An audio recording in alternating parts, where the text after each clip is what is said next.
Welcome to signal TV. అందరికీ నమస్తే. ఈరోజు మనతో ఉన్నారు ప్రముఖ హోమియో వైద్య నిపుణులు డాక్టర్ ఎస్ శ్రీధర్ రెడ్డి గారు మనతో ఉన్నారు. మాట్లాడదాం. సార్ నమస్తే. నమస్తే. Welcome to our channel sir. Sir ప్రధానంగా అంటే ఇప్పుడున్నటువంటి ప్రస్తుతం ఉన్నటువంటి పరిస్థితుల్లో ఎవరికి ఎప్పుడు ఏ విధమైనటువంటి ప్రాబ్లంతో సఫర్ అవుతారు, ఏ విధమైన జబ్బు వస్తుంది అనేటువంటిది తెలిసేటువంటి పరిస్థితి లేదు. యాహ్! ఒక్కొక్కసారి ఆరోగ్యంగా కనపడతారు. కానీ వారికి వచ్చేటువంటి ఆ కాంప్లికేషన్స్ ఏదో ఒక హెల్త్ ప్రాబ్లమ్స్, ఇష్యూస్ చూస్తే హ్మ్. సడెన్‌గా ఎందుకు ఇలా జరిగింది అనేటువంటి ఒక డైలమాలోకి వెళ్ళిపోతున్నారు. దీని నుంచి ఒక ఇన్ఫీరియారిటీ అనేటువంటిది ఇప్పుడు ప్రస్తుతం సమాజంలో జనరేట్ అవుతున్న పరిస్థితి. యాహ్!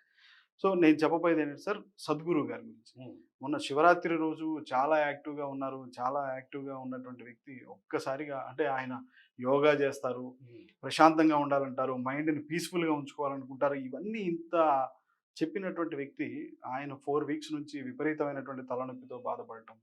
లోపల బ్లడ్ అనేటువంటిది లీక్ అవ్వటం బ్రెయిన్‌లో. తర్వాత ఆయనకి ఈ విధమైనటువంటి ఆపరేషన్ జరగటం. సర్జరీ. ఆ! ఇవన్నీ కొంత బాగా చర్చగా జరుగుతున్నాయి. ఒక అభద్రతా భావంలో ప్రజలున్నారు వాస్తవానికి. ఈ యెస్. లైఫ్ స్టైల్‌ని చూసుకోండి. అంటే ఎందుకు ఇట్లా జరిగి ఉంటదంటారు? ఒక హోమియో వైద్య నిపుణులు, ఒక స్పెషలిస్ట్‌గా మీరేం చెప్తారు? ఇప్పుడు బ్రెయిన్ హెమరేజ్ అంటాం దాన్నే. సార్. బ్లీడింగ్ అనేది హ్మ్. Internal bleeding. సార్. సో, ఇది కామన్‌గా ఏంటంటే చాలా మటుకు వచ్చేది ఏదన్నా ఇంజ్యూరీ, హ్మ్. యాక్సిడెంట్ గాని, ఏదైనా తలకి దెబ్బ తగలడము, సమ్ హ్మ్. ఇంజ్యూరీ దానివల్ల this is the first reason. Okay. So, second reason ఏంటంటే high blood pressure. Okay. Blood pressure అనేది కంట్రోల్ లేకుండా బాగా హై ఉండి, హ్మ్. Over stress, okay. బాగా మెంటల్లీ బాగా స్ట్రెస్ హ్మ్. తీసుకొని ఒత్తిడి వల్ల వితౌట్ స్లీప్, హ్మ్. సరిగ్గా నిద్ర లేకుండా బాగా హార్డ్ వర్క్ చేసి హ్మ్. ఇలా చేసేటప్పుడు కూడా ఈ బ్లడ్ ప్రెషర్ పెరుగుతుంది. ప్లస్ ఆ స్ట్రెస్ వల్ల బ్లడ్ వెసల్స్ ఏవైతే హ్మ్. సార్. మైన్యూట్ వెసల్స్ ఉంటాయో రప్చర్ హ్మ్. అవుతాయి అన్నమాట. సార్. రప్చర్ అయ్యి ఈ బ్లడ్ అనేది డిశ్చార్జ్ అవుతుంది. ఓకే. సో, ఎంత యోగా చేసినా కూడా ఇప్పుడు ఆయన ఏంటంటే 4 వీక్స్ 4 వీక్స్ నుంచి నుంచి. అవును. తలనొప్పి వస్తుంది రెగ్యులర్‌గా. అవును. డాక్టర్స్ కూడా వార్న్ చేశారు. హ్మ్. ఇట్లాంటప్పుడు మీరు నెగ్లెక్ట్ చేయకూడదు. ఇమ్మీడియేట్‌గా మీరు ట్రీట్మెంట్ తీసుకోవాలి. రెస్ట్ హ్మ్. తీసుకోవాలని. హ్మ్. కానీ ఆయనకేంటంటే శివరాత్రి అనేది అవును. ఇయర్లీ మెయిన్ ఈవెంట్ అనేదే వాళ్ళు అవును. చేసేది. అవును. అవును. సో, దానికి ఆయన రెస్ట్ తీసుకుంటే ఆ మొత్తం ప్రోగ్రామ్ అంతా కొన్ని హ్మ్. లక్షల మంది అటెండ్ అవును. చేస్తారు. సో, డిసప్పాయింట్ అయ్యే పరిస్థితొస్తది. డిసప్పాయింట్ అవుతారు. హ్మ్. ప్లస్ ప్రపంచం మొత్తం చూస్తుంటారు ఆ రోజు. అవును. సో, దాన్ని స్కిప్ చేయడానికి అంటే లేదు. స్పిరిచువల్ ఇయర్ ప్లస్ చాలా హ్మ్. ఎమోషనల్ అటాచ్‌మెంట్ ఉంది దాంతో. అవును. సో, ఆయనంటే నెగ్లెక్ట్ ఏం చేయలేదు. But sir. దాన్ని కొద్దిగా దాన్ని పోస్ట్‌పోన్ చేసుకున్నాడు. హ్మ్. సో, ఆ 4 వీక్స్ నుంచి ఆ హెడేక్‌ని అలాగే భరిస్తూ దాన్ని కూడా ఈవెన్ శివరాత్రి రోజు నేను కూడా చూసాను టీవీలో ప్రోగ్రామ్. హ్మ్. ఎక్కడ కూడా ఆయన సిక్ అనేది కనబడలేదు. అవును. సో, అది మెయింటైన్ చేస్తూ ఇమ్మీడియేట్‌గా సర్జరీ హ్మ్. 2 డేస్, 3 డేస్ బ్యాక్ చేశారు. హ్మ్. సో, సర్జరీ అనేది కంపల్సరీయా అనేది అవును. మెయిన్ ఇది. యాక్చువల్‌గా ఏంటంటే మేము జనరల్‌గా సార్. హోమియోపతిలో హ్మ్. ఈవెన్ బ్రెయిన్ ట్యూమర్ గాని, ఇంటర్నల్ హెమరేజ్ గాని ఇమ్మీడియేట్ మా మెడిసిన్‌తో ఈ హ్మ్. బ్లీడింగ్ కూడా కంట్రోల్ అవుతది. ఓకే. సర్జరీ మేమెప్పుడు సజెస్ట్ చేస్తామంటే యాక్సిడెంట్స్. ఓకే. యాక్సిడెంట్ లేదంటే ఇంజ్యూరీ, ఎక్స్టర్నల్ ఇంజ్యూరీ వల్ల, మెకానికల్ ఇంజ్యూరీ వలన హ్మ్. ఇంజ్యూరీ ఏమవుతుందంటే బ్రెయిన్ అనేది ఓకే. డ్యామేజ్ అవ్వచ్చు. లేదా నరాలు చిట్లిపోవడం, హ్మ్. లేదంటే స్కల్ ఇంజ్యూరీ రావడం ఇట్లాంటిది మెకానికల్ సర్జికల్ ఓకే. నెసెసిటీ అది. ఓకే. సో, అది కంపల్సరీ. సార్. దానికి మేమేం చేయలేం. హ్మ్. బట్ కామన్‌గా ఇప్పుడు బ్లడ్ ప్రెషర్ వల్ల రావడం గాని, స్ట్రెస్ వల్ల రావడం గాని, హ్మ్. కొన్ని ఇంటర్నల్‌గా చిన్న చిన్న డ్యామేజెస్ హ్మ్. బ్లడ్ వెసల్స్ అయ్యి బ్లీడింగ్ అవుతుంటది. ఓకే. అంటే ఇప్పుడు 4 వీక్స్ అతను ఎలాగో వెయిట్ చేసాడు కాబట్టి, ఇన్ కేస్ హ్మ్. ఒకవేళ అతను మా ట్రీట్మెంట్ తీసుకుంటే అంటే ఓకే. మాకు ఎక్స్‌పీరియన్స్‌తో నేను చెప్తున్నాను. హ్మ్. 100% సర్జరీ నెసెసరీ లేకుండానే ఆ హెమరేజ్ కంట్రోల్ అయిపోయేది. ఓకే. హెడేక్ కూడా కంట్రోల్ అయిపోయేది. కానీ ఇంత అంటే ఈ ఏజ్ ఫ్యాక్టర్ కూడా ఏమన్నా పనిచేస్తదంటారా? ఇప్పుడు ఆయనకి 66, 67 ఇయర్స్ సంథింగ్ ఉన్నాయి. 66 ప్లస్ యాహ్! ఉన్నారాయన. యాహ్! యాహ్! సో, ఇలాంటప్పుడు ఈ ఈ విధ ఇంత ఇంత మోతాదులో స్ట్రెస్ ఎక్కువవ్వటం వల్ల ఈ విధంగా జరిగేటువంటి ప్రమాదం ఉంటుంది. లేకపోతే ఈ విధంగా జరుగుతాయి అని అనుకోవచ్చా? లేదంటే ఏ వయసులో ఉన్న వారికైనా గాని స్ట్రెస్ ఎక్కువైతే ఇదే జరుగుతదా? ఇది వయస్సుతో సంబంధం లేదు. ఓకే. ఎనీ ఏజ్ ఇప్పుడు చాలా మంది మా దగ్గరికి వస్తుంటారు. Brain sir. హెమరేజ్ అంటే వాళ్ళు హ్మ్. స్కాన్ తీసుకొస్తుంటారు. ఈవెన్ హ్మ్. 30, 40 ఇయర్స్ వాళ్ళు కూడా ఉంటారు. అవును. ఓవర్ స్ట్రెస్, స్లీప్‌లెస్‌నెస్, నిద్ర సరిగ్గా లేకపోవడం, ఆ హ్మ్. ఒత్తిడి ఏదైనా బిజినెస్‌లో ఏమన్నా ప్రాబ్లమ్స్ వచ్చి హ్మ్. వాళ్ళు కొంతమంది అంటే నిద్ర కూడా పోకుండా నైట్స్ అన్నీ మేల్కొని హ్మ్. కంటిన్యూగా సార్. కొన్ని డేస్ గాని, కొన్ని వీక్స్ గాని వాళ్ళు వర్కౌట్ చేసుకుంటుంటారు. హ్మ్.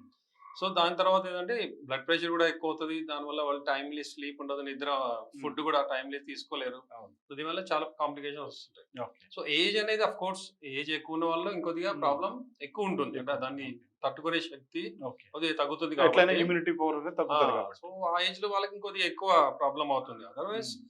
స్ట్రెస్ వలన, హై బీపీ వలన ఎనీ ఏజ్ 30, హ్మ్. 40 ఇయర్స్‌లో వాళ్ళకి కూడా ఈ హెమరేజ్ అనేది బట్ యంగ్‌స్టర్స్‌లో అనేది చాలా రేర్. ఓకే. ఎందుకంటే వాళ్ళకుండే ప్రెషర్ అనేది ఓన్లీ ఎడ్యుకేషనల్ సంబంధించినవి కాబట్టి హ్మ్. అంత ఓవర్ ప్రెషర్ ఉండదు. అంత హై హ్మ్. బీపీ కూడా జనరల్‌గా ఈ కండిషన్ వచ్చేది ఆఫ్టర్ 40. ఓకే. బట్ 60 దాటాలి, 70 దాటే వాళ్ళకి వస్తదనేది ఏం లేదు. బట్ హ్మ్. ఆఫ్టర్ 40 ఎనీ ఏజ్ గ్రూప్ వాళ్ళకి వచ్చే ఛాన్సెస్ ఉంటుంది. కానీ అనుకోవచ్చా సార్? అంటే ఆయన అంటే ఆ ఈవెంట్ వల్ల మాత్రమే ఎక్కువగా ప్రెషర్ ఫీల్ అయ్యి ఉంటారా? లేకుంటే ఇంటర్నల్‌గా ఏమన్నా ఆలోచించిన ఏదన్నా ఒక దాని గురించి స్ట్రెస్‌గా ఒకే దాని గురించి బాగా ఆలోచించినా, లేకుంటే ఆయన స్లీప్‌లెస్‌నెస్‌గా అట్లా ఏమన్నా ఒకవేళ గడిపినటువంటి సందర్భాలు ఏదన్నా ఉన్నా, అయి కూడా ఏమన్నా ఇట్లాంటి పరిస్థితికి కారణమై ఉండొచ్చు అనుకోవచ్చా? అంటే ఇప్పుడు జనరల్‌గా సద్గురు అనే అతను స్పిరిచ్యువల్ లీడర్ హ్మ్. ప్లస్ చాలా కంట్రోల్‌గా ఉండడము. హ్మ్. ఎంతో ప్రెషర్ ఉన్నా వాళ్ళేంటంటే హ్మ్. వాళ్ళ అంటే దైవభక్తి ఒకటి, రెండోది ఆయన హ్మ్. యోగా ఇట్లాంటివి వాళ్ళ హ్మ్. ఫుడ్ ఇవన్నీ కూడా ఆ! చాలా సో, బ్యాలెన్స్‌డ్‌గా ఉంటుంది. లైఫ్ స్టైల్ అండి. లైఫ్ స్టైల్ చాలా ఇదిగా ఉంటుంది. హ్మ్. సో, వాళ్ళకి వేరే హ్యాబిట్స్ అనేవి కూడా ఉండవు. హ్మ్. టైమ్‌లెస్ అతని నిద్ర కూడా చాలా ప్లాన్డ్ ఉంటుంది వీళ్ళది. హ్మ్. కానీ ఇంటర్నల్‌గా మనకు తెలీదు. సరే. వానికి ఏం ప్రాబ్లమ్ ఉందో. సో, హ్మ్. దాని సో, గురించి అట్లా ఎక్కువ వేరే కాంప్లికేషన్స్ ఏమన్నా ఇన్నర్‌గా ఉండి ఉన్నా గాని, ఇట్లాంటి పరిస్థితులు ఏమన్నా అదే ఏర్పడతాయంటారా? స్ట్రెస్ అనేది.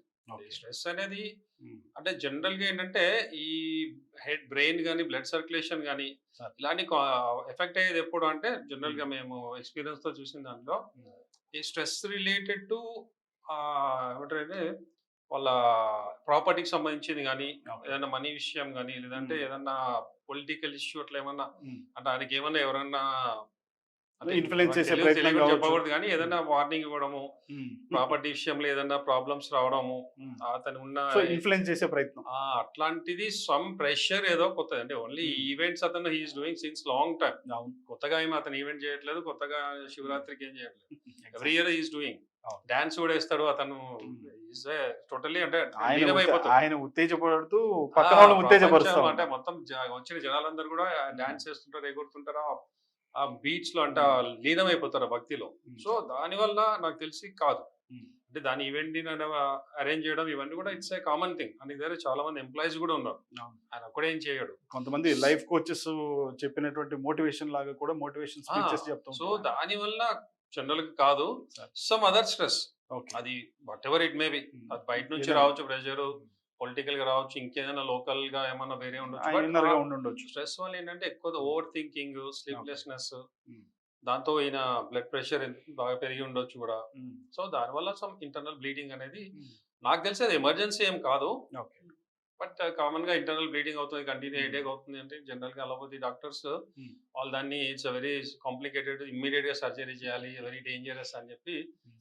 మామూలు వాళ్ళకి కూడా భయపెట్టి సర్జరీ చేసేస్తారు. హ్మ్. సో, హ్మ్. అది అంత కాంప్లికేటెడ్ అయితే కాదు.